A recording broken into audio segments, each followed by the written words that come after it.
So, Bob, viewers constantly asking how you're doing, where you are, what's going on with your cancer, and you've been really open with everybody. So we wanted to come and kind of just check in with you and let our viewers see you and just talk to you a bit about how everything's going. And I know it hasn't gone the way that you had hoped that it would so far. No, the way that we had anticipated it going was not at all how it went. Because it was originally going to be a long surgery. I mean, my surgery was incredibly long, and it was I had pancreatic cancer, so that's one of those things that's just pretty scary. Right. Well, they had to take quite a bit of my pancreas to get rid of the cancer, but I'm cancer free. Yeah. But my recovery has just been slow and start, stop, start, stop.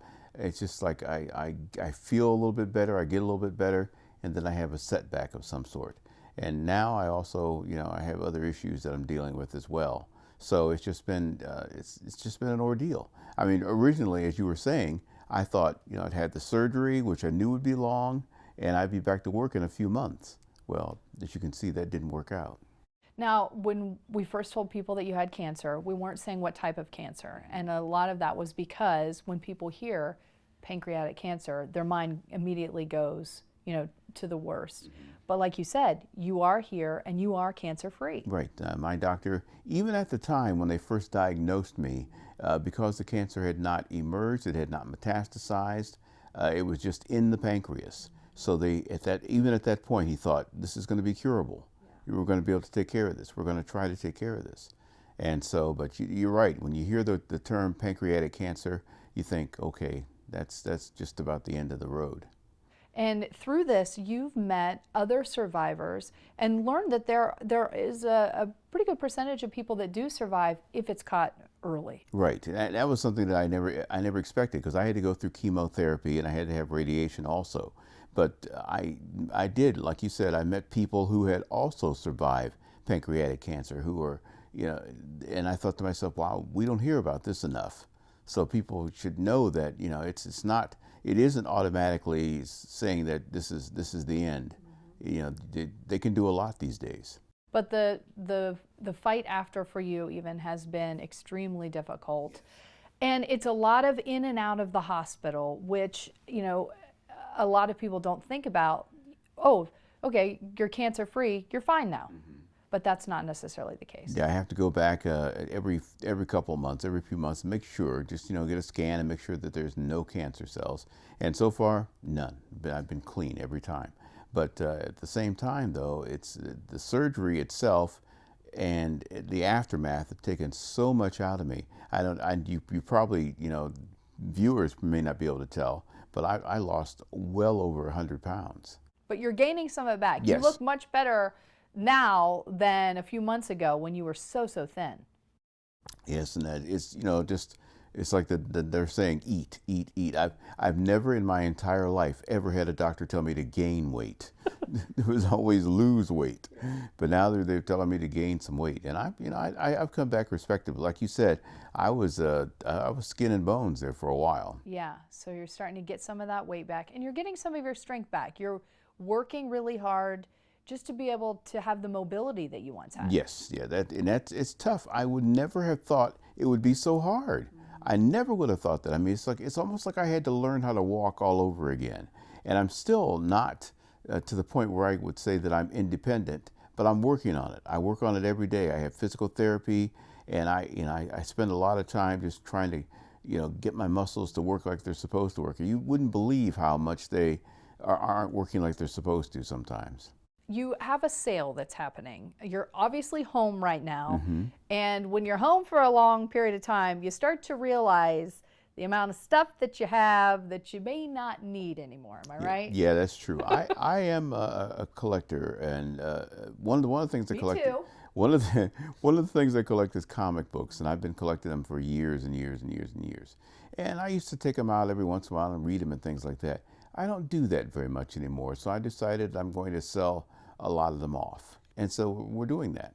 And it's really twofold here. One, you had a lot of comic books and taking up a lot of space. Yes. You have a very big house that maybe at some point you'll want to downsize.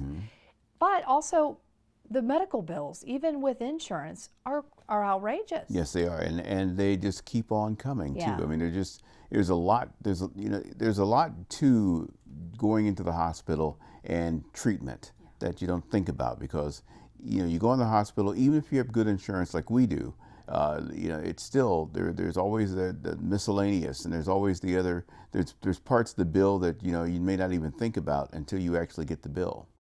So one of the places where you've been a customer for years and years and years, the Laughing Ogre.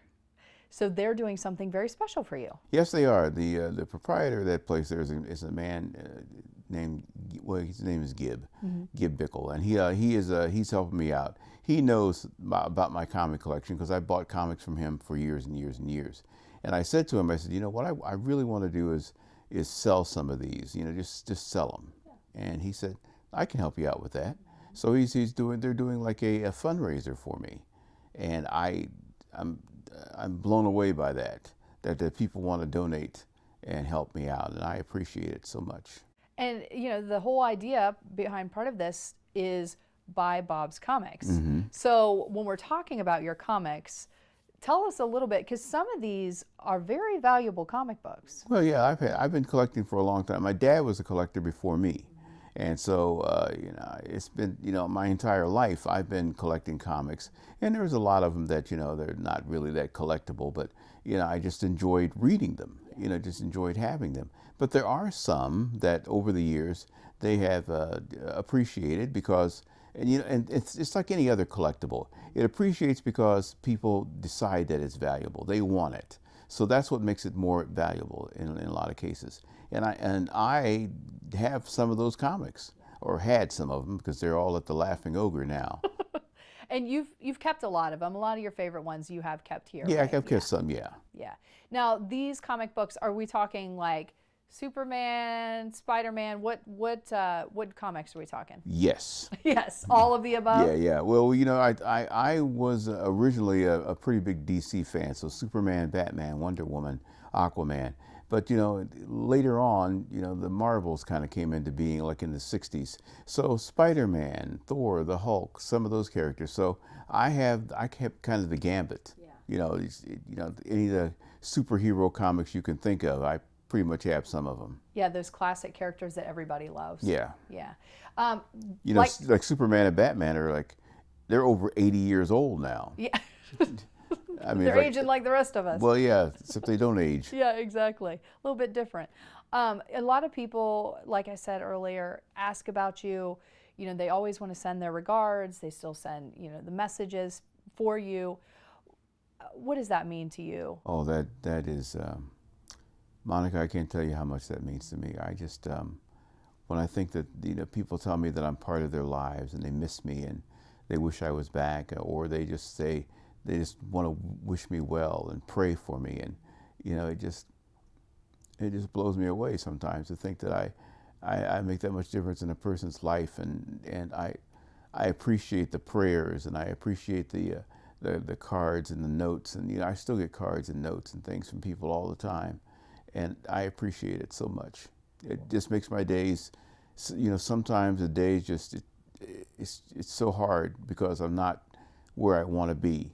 And I get those little notes, or I get a card from somebody, or a little something on Facebook, and it just makes me feel that much better. Well, we love you, Bob, and we hope a lot of people will come out, get some comic books, think of our good friend Bob Nunnally, and keep those prayers coming. That's so important, especially because you are fighting so hard right now to get back to where you were and get back to everybody. Yeah, and the auction, I think, is 10 to 5 this Saturday. Okay. At the Laughing Ogre, and I'm going to try to be there. Okay. Yeah, because I would like to be there just to greet some people. Oh, a lot of people will definitely be excited to see you. Bob, thank you so much for catching up with us. Oh, my pleasure, Monica. So it's so good to see you. You're our Superman. Yeah.